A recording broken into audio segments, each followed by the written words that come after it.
10 বছর আগের আমি আর 10 বছর পরের আমি, মানে আমাকে যদি কেউ দেখে থাকে আর যদি কেউ তুলনা করে, তাহলে দেখবে যে অনেকটা পরিবর্তন হয়ে গেছে।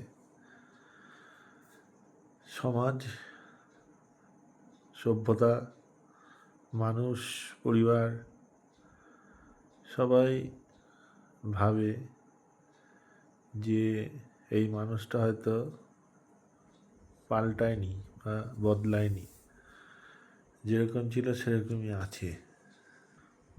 কিন্তু আসলে সেটা নয়। আমরা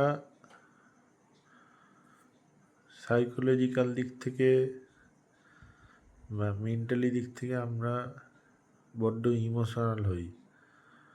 আমরা সমাজকে সবসময় ইমোশনের দিক থেকেই দেখার চেষ্টা করি। আমাদের কাছে লোকের দুঃখ এবং লোকের কষ্টটাই মেন প্রায়োরিটি পায়। তারপর তাদের অভিনয় ছলনা এবং বাকি যে সমস্ত কর্মকাণ্ড আছে সেগুলো পরে গুরুত্ব পায়। তাই হয়তো আমরা বারংবার ঠকে এসেছি মানুষের এই অভিনয় দেখে। কিন্তু তাও আমাদের মনের মধ্যে একটা আশা থাকে যে হয়তো নেক্সট যে আসবে সে হয়তো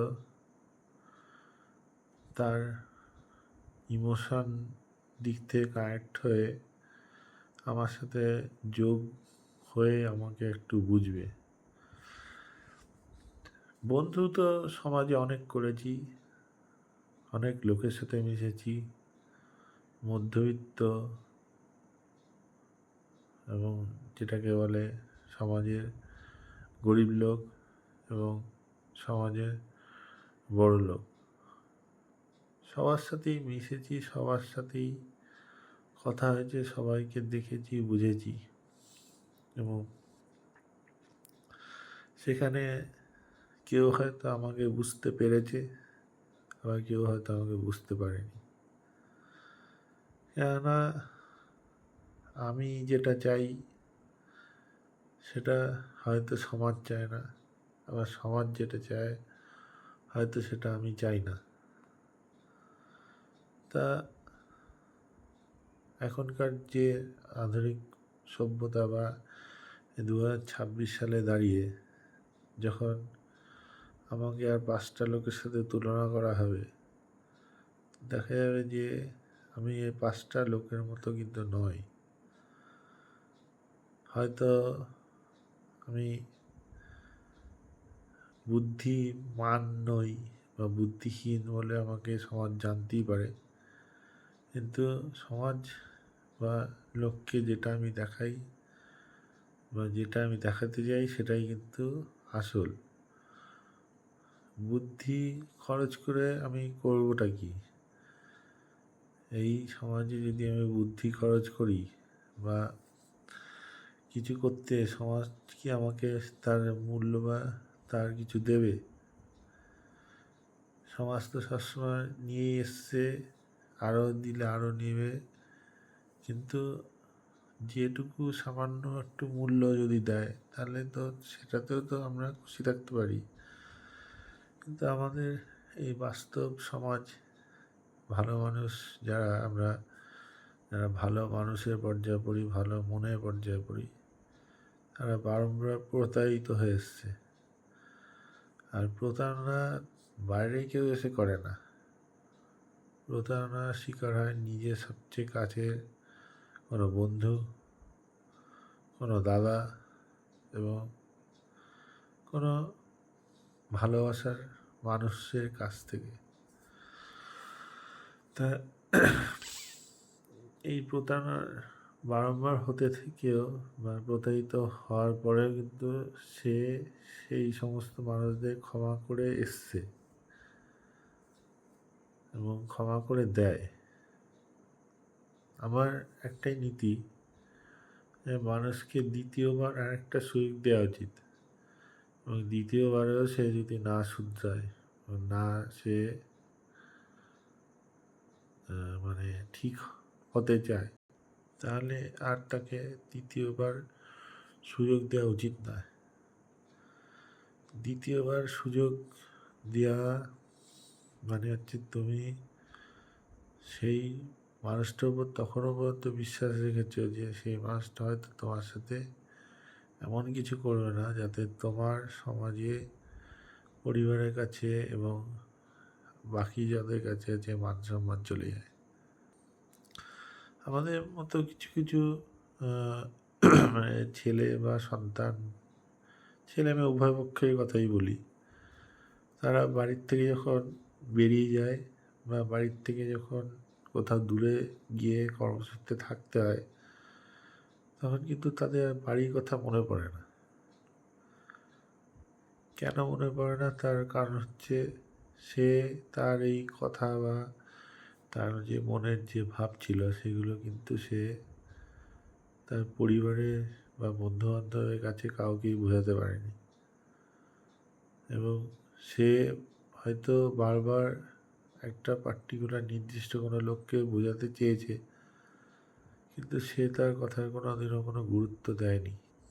তাই সে ঠিক করেই নেয় যখন বাড়ির থেকে বেরিয়ে যায় বা বেরোনোর টাইম আসে যে এখানে যখন আমার কোনো ভ্যালুই নেই, তাহলে এখানে ফিরে এসে আমার ভ্যালুকে কেন নষ্ট করতে হবে। মানুষ তখনই ক্লান্ত হয়ে পড়ে যখন সে মেন্টালি এবং ফিজিক্যালি দুদিক থেকেই সে হেরে যায়। মেন্টালি হেরে যাওয়া বলতে যে তার যে মনের ইচ্ছা সেগুলো সে পরিবারকে বলছে, কিন্তু তার কোনো ভ্যালু দিচ্ছে না কেউ। আর ফিজিক্যালি হচ্ছে সে বারবার তার লক্ষ্যে পৌঁছাতে চেষ্টা করছে, কিন্তু সে মাঝপথে গিয়ে অসফল হয়ে যাচ্ছে। তার পিঠে কেউ হাত থেকে চাপড়ে দিয়ে বলছে না যে বেটার লাক নেক্সট টাইম, বা দ্বিতীয়বার করলে অবশ্যই ওটা হয়ে যাবে। তা এরকম মানুষ বা এরকম সন্তান, ছেলে মেয়ে, লোকজন, বয়স্ক, বুড়ো, মধ্যবিত্ত, এরকম অনেক লোক রয়েছে যারা যখন মানে তাদের পরিবার থেকে আলাদা হয়ে যায়, তখন কিন্তু পরিবারের প্রতি তাদের আর কোনো টান থাকে না। তারা আলাদা থেকেই তাদের নিজের মতো জীবনযাপন শুরু করে দেয়। আলাদা একটা মানে চার দেয়ালের মধ্যে একটা বদ্ধ করে দেওয়া বা চার দেয়ালের মধ্যে বন্দি করে দেওয়ার মতো একটা খাঁচা তৈরি করে নেয়, যে যেখানে অভেদ্য সেই দুর্গ বা সেই দেয়ালকে ভেদ করে বাইরে কোনো ক্ষতিকারক চিন্তা এবং ক্ষতিকারক কিছু জিনিস তার মস্তিষ্কে ঢোকে না। এরকমই কিছু মানে আমি ছেলে, তাই আমার মেয়েদের কথাই আমি বেশি বলবো। এরকম কিছু মেয়েদের সাথে আমার দেখা হয়েছিল যে যাদের সেই অভেদ্য দুর্গের মতো দেয়ালকে ভেদ করা কোনোদিনও সম্ভব হয়েছে বলে আজ পর্যন্ত আমার মনে হয়নি। হয়তো এখন তার সাথে যোগাযোগ আমার নেই, কিন্তু তারা যদি আমার ভিডিও দেখে তাহলে এখন তাদের পরিবর্তন হয়েছে কিনা জানি না, কিন্তু আমার যখন জ্ঞানগত অবস্থায় তাদের সাথে মিশেছি, তারা হয়তো আমাকে তাদের সেই অবৈধ যে দেয়াল, সেই দেয়াল ভেদ করে আমার কোনো কথার গুরুত্ব বা কোনো কিছুই তার ভ্যালু দেয়নি। তা সমাজে হচ্ছে এই জিনিসটা আমরা নিজেরা সৃষ্টি করি না, এই জিনিসটা সমাজ আমাদের মধ্যে সৃষ্টি করেই দেয়।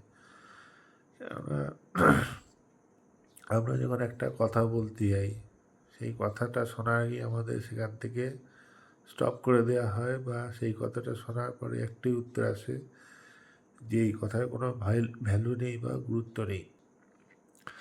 তাই এই কথাটাকে যদি মানে পুনরায় বিবেচনা করা হয়, পুনরায় যদি এই কথাটাকে নিয়ে আলোচনা করা হয়, তাহলে তো অবশ্যই কোনো না কোনো সলিউশন বেরোয়। একটা পরিবারে যখন 4টে সদস্য এবং সেখানে যখন বাবা মা তাদের ছেলে বা সন্তান বা মেয়ে বা সন্তান তাদের যখন 18 বছর হয়ে যাচ্ছে এবং তাদের যখন নিজেদের ডিসিশান নেওয়ার মতো একটা চান্স রয়েছে, সেখানে কেন তাহলে তারা তাদের যে ইচ্ছা, তাদের যে অসম্পূর্ণ বাসনা, সেটাকে কেন চাপিয়ে দেওয়া হবে? সাপোজ কারোর ফটোগ্রাফি করতে ইচ্ছা করে, সে যখন বলবে যে আমার ফটোগ্রাফি নিয়ে আমি পড়তে চাই, তখন তাকে বলা হবে যে না, এই লাইনে কোনো কেরিয়ার নেই, তুই জেনারেল লাইনে পড়, ওখান থেকে সামান্য একটা 10-12 হাজার টাকার চাকরি করবি। কিন্তু তার যদি স্কিল বা সেই ফটোগ্রাফির যে দক্ষতা যদি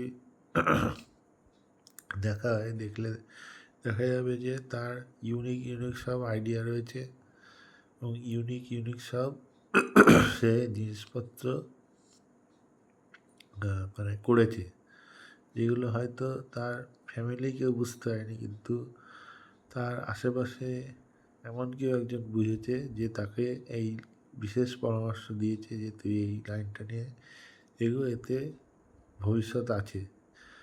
কিন্তু ওই সমাজের তথাকথিত 10টা 5টা ডিউটি, মাস গেলে সামান্য থোক টাকা, একটা ফ্যামিলি সেট হয়ে গেল, ব্যাস লাইফ টাইম চললাম, সংসারে ঘানি টানলাম, বাচ্চা মানুষ করলাম, তাদের বিয়ে দিয়ে দিলাম, ব্যাস আমার দায়িত্ব শেষ, আমাকে উপরে চলে।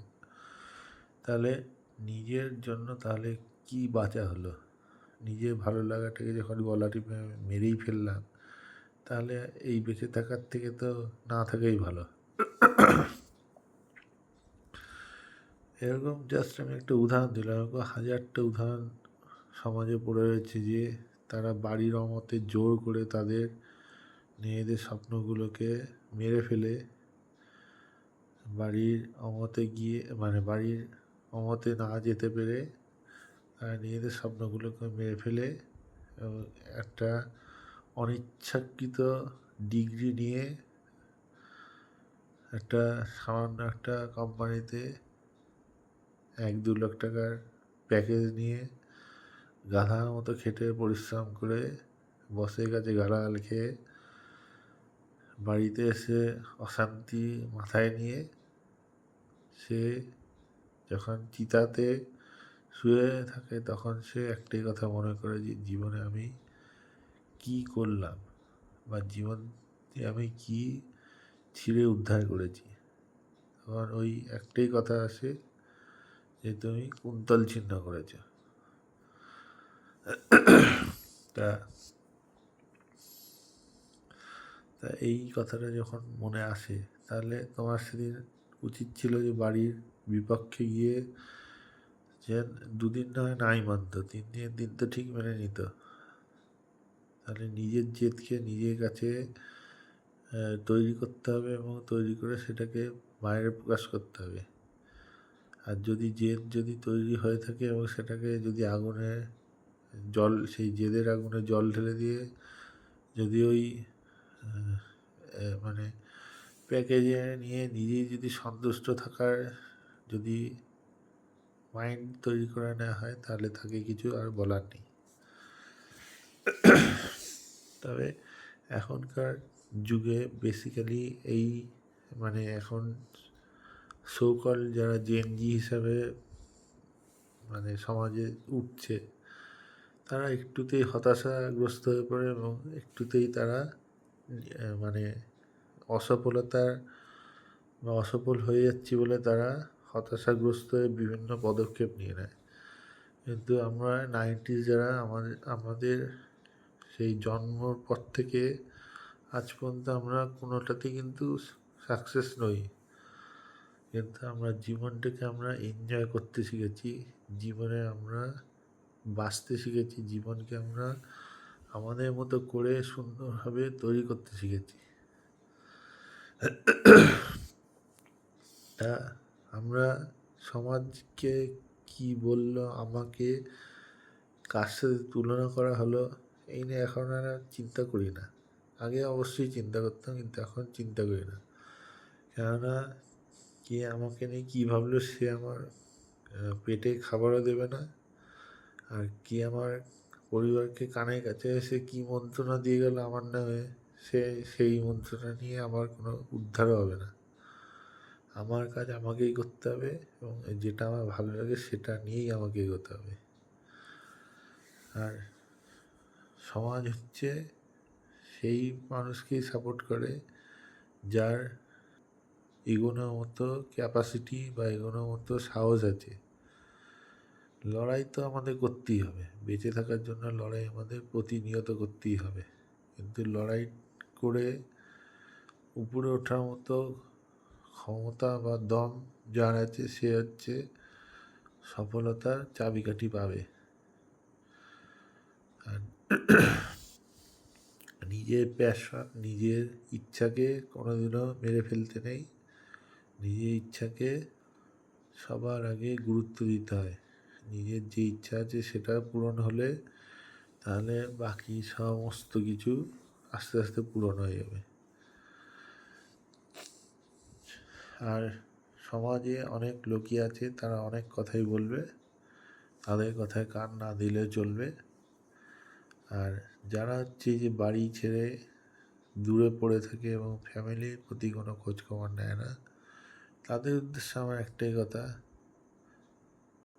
যে ফ্যামিলি আমাদের হয়তো বুঝতে নাও পারে, কিন্তু আমাদের অতটাও রাগ করা উচিত নয় যে হয়তো ফ্যামিলি কেউ একজন আমাদের এক ঝলক দেখার জন্য তৃষ্ণার্ত হয়ে রয়েছে, এবং মৃত্যু খাটে শুয়েও সে তোমার কথাই চিন্তা করছে। অন্তত একবার হলেও তোমার এই বাড়িতে এসে তার সাথে একবার দেখা করা উচিত। আর সেই বিশ্বাসঘাতক বন্ধুদের উদ্দেশ্যে বলছি,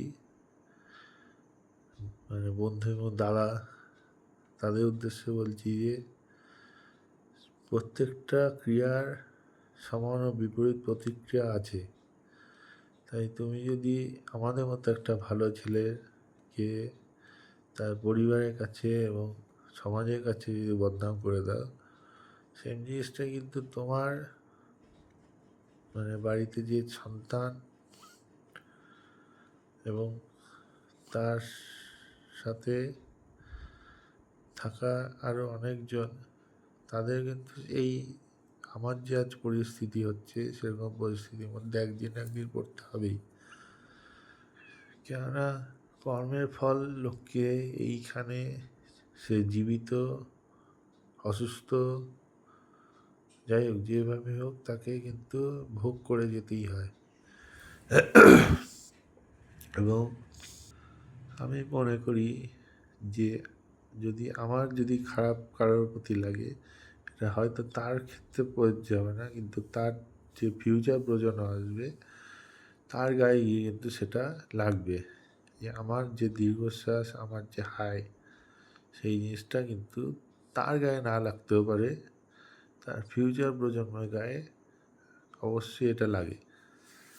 আর এটা এক্সাম্পল যদি বলা হয় তাহলে অনেক লোকই আছে, এবং আমাদের মতো অনেকেই এই মানে মানে যদি প্র্যাকটিক্যালি দেখায় তাহলে আমরা হচ্ছে সেই হায়ের ভুক্তভোগী।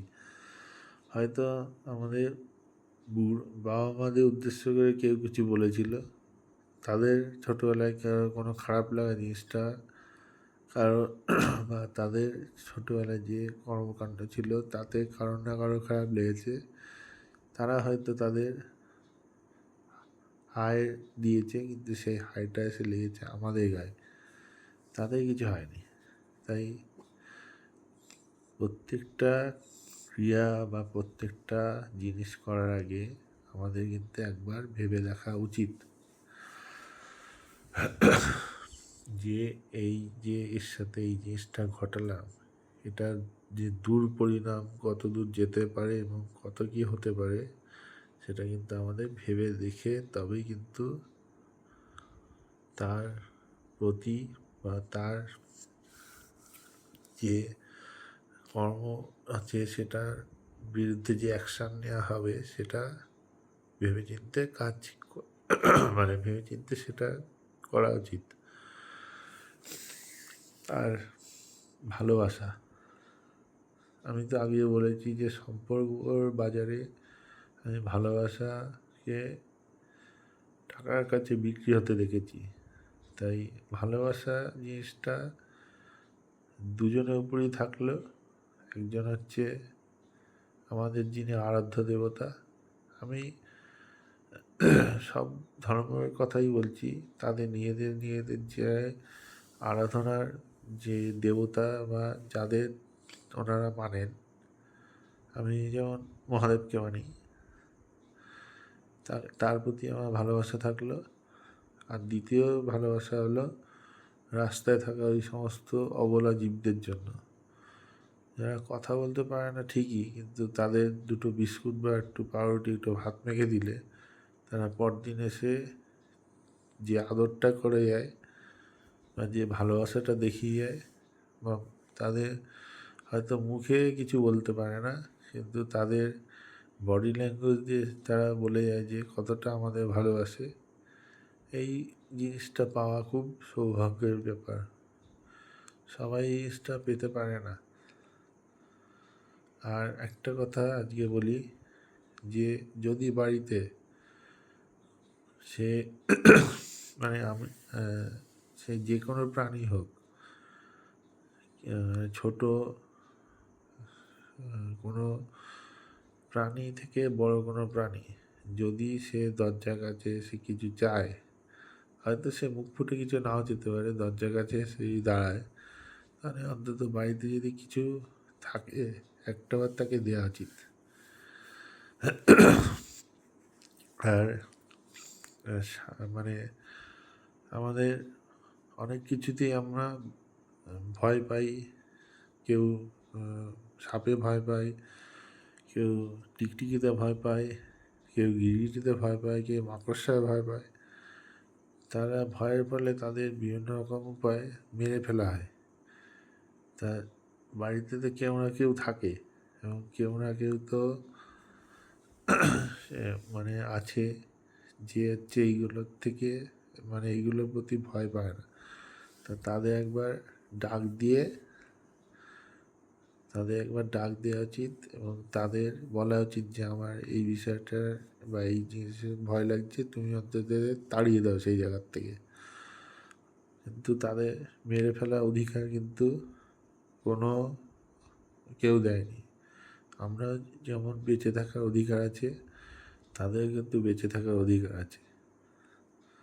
আমি অনেক জায়গায় দেখেছি যে সাপ ঢুকে যাচ্ছে, সাপটাকে পিটিয়ে মেরে ফেললো, বা কোনো আরশোলা টিকটিকি চলে এসছে, তাদের মেরেই ফেললো। যাই হোক কীভাবে মারলো সেটা নাই বললাম, কিন্তু তাদের হত্যা করে দিল।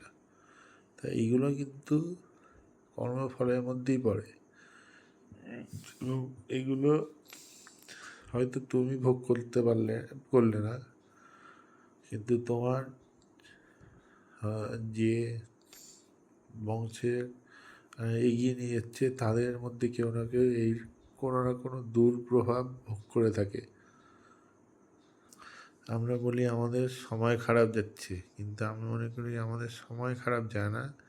আমরা হচ্ছে সেই সময়টা ওই যে কেউ আমাদের পরিবারে কেউ দুষ্কর্ম করেছিল, তার প্রভাবটা এসে আমাদের জীবনে ওইটুকু সময়ের জন্য পড়েছে।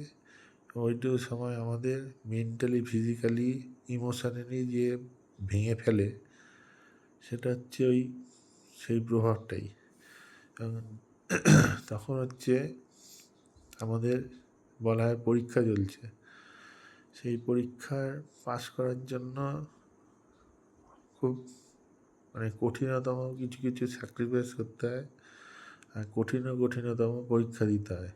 এবং জীবনে যে এরকম কত পরীক্ষা আসে এবং দিতে হয় তার ঠিক ঠিকানা কিন্তু নেই। আমরা অ্যাকচুয়াল যে সুখ বা প্রকৃত যে ভালো থাকাটা খুঁজি সেটা কিন্তু আমরা কোনোদিনও পাই না, বা সেটা নিয়ে বা সেটার প্রতি আমাদের কোনোদিনও যে প্রকৃত ভালোবাসা বা প্রকৃত যে ভালো থাকা সেটা হয় না বা হতে চায় না। আমরা শুধু আমাদেরই নিয়েই চিন্তা ভাবনা করি, সমাজের প্রতি বা সমাজকে নিয়ে আমাদের চিন্তা ভাবনা করার কোনো আর মাথা ব্যথা আমরা করি না। তাই যখন এই সমাজের কথাই উঠল, তখন আর আমাদের মতো সহজ সহজ মানুষের কথাই যখন উঠল, তখন একটাই কথা আমি বলি যে আমাদের হয়তো কোনোদিনও কারোর সাথে শত্রুতা হয় না, কিন্তু আমাদের জীবনে যে খারাপ সময়টা আসে তখন আমাদের মনে করতে হয় বা মনে করতে হয় যে এটা হচ্ছে আমাদের পূর্বপুরুষের কোনো খারাপ প্রভাবের ফল আমরা ভোগ করছি, এবং এটা একদিন না একদিন কেটে উঠবে। হয়তো পরীক্ষা অনেকটা কঠিন হতে পারে, কিন্তু আমাদের যিনি মাথার উপর বসে আছেন তিনি হয়তো কোনো না কোনো উপায় বের করবে এবং এখান থেকে আমাদের তুলে দেবেন। আর দ্বিতীয় কথা, যে মানুষকে বিশ্বাস করা, মানে দ্বিতীয়বার ঠকে যাওয়ার পরে মানুষকে বিশ্বাস করার আগে তার লয়ালিটি বা তাকে তোমার মতো করে পরীক্ষা নিয়ে দেখো সে সেই পরীক্ষায় উত্তীর্ণ হতে পারে কি না। যদি উত্তীর্ণ হতে পারে তাহলে বুঝবে যে সে তোমার বন্ধুত্বের যোগ্যতা রেখেছে, আর যদি উত্তরতে না পারে তাহলে তার সাথে বন্ধুত্ব করা বন্ধ করে দাও বা ছেড়ে দাও। আর তৃতীয় কথা হচ্ছে, যারা আমাদের মতো শান্তশিষ্ট এবং পরিবারের উপর রাগ করে বাইরে গিয়ে আর পরিবারের দেখা সাক্ষাৎ করে না, তাদের উদ্দেশ্যে এইটাই বলা যে একটা বার হলেও আসো, হয়তো সরিটা তোমাকেই বলতে হবে, হয়তো রাগটা তোমাকেই ভাঙাতে হবে, কিন্তু যখন দেখবে রাগ ভেঙে গেছে না, আর যখন এই অভিমানের মেঘটা সরে গেছে, তখন দেখবে যে এই পরিবারটাই হচ্ছে সবচেয়ে বেস্ট এবং সবচেয়ে ভালো। বাইরে যেগুলো আছে সেগুলো জাস্ট একটা অভিনয়, একটা মেকি, তার কোনো মানে ভিত নেই। আজ যদি থাকে কাল হাওয়া দিলে পরশুদিন উড়ে পড়ে যাবে। আমার বক্তব্য এটাই যে আমরা নিরীহ এবং আমরা শান্তশিষ্ট ছেলে, আমরা সমাজের কোনোদিনও কোনো ক্ষতি করি না। আমাদের নিজেদের অনেক ক্ষতি হয়ে যায়, কিন্তু আমরা সব মুখ বুঝে সহ্য করে নিই। আর আমরা একবার চান্স চলে গেলে দ্বিতীয়বার চান্স দিই, দ্বিতীয়বার চলে গেলে কিন্তু আমরা তৃতীয়বার চান্স দিই না। আর আমাদের একটাই স্বভাব যে আমাদের সাথে যদি বন্ধুত্ব একবার কারো কেটে গেল, তারা জীবনেও আর আমাদের তাদের পাশে কোনো না কোনোভাবে মানে দেখতেই পাবে না। যদি বন্ধুত্ব একবার কেটে গেল তাহলে তাদের সারা জীবন তারা আফসোস করে বেড়াবে যে তারা আর আমাদের বন্ধু হতে পারছে না। হয়তো তাদের কাছে অনেক সুযোগ আসবে, তাদের সাথে স্বাভাবিকভাবে কথা হবে, স্বাভাবিকভাবে তাদের সাথে আলোচনা হবে, কিন্তু তাদের সেই বন্ধুত্বের মর্যাদা বা বন্ধুত্বের জায়গা দেওয়াটা আর কিন্তু তাদের কাছে থাকবে না, বা তাদের হাতে বা তাদের নিয়ন্ত্রণে থাকবে না। যে বন্ধুত্বের যে অধিকার, সেই অধিকার কিন্তু তারা আর কোনোদিনও পাবে না। তাই সমাজ আমাদের বোকা ভাবতেই পারে, মাথা মোটা ভাবতেই পারে, বুদ্ধিহীন ভাবতেই পারে, কিন্তু আমরা জানি আমরা অতটা বুদ্ধিহীন, অতটা মাথামোটা বা অতটাও মানে লোক ঠকানোর মতো ব্যক্তি নই। আমরা বুঝি কে ভালো কে খারাপ। আমরা সমাজে মিশতে জানি, আমরা সমাজে ভালো মানুষের মতো চলতে জানি। আজ এই পর্যন্তই থাকলো। কালকে অন্য বিষয় অন্য কিছু নিয়ে আবার কথা হবে।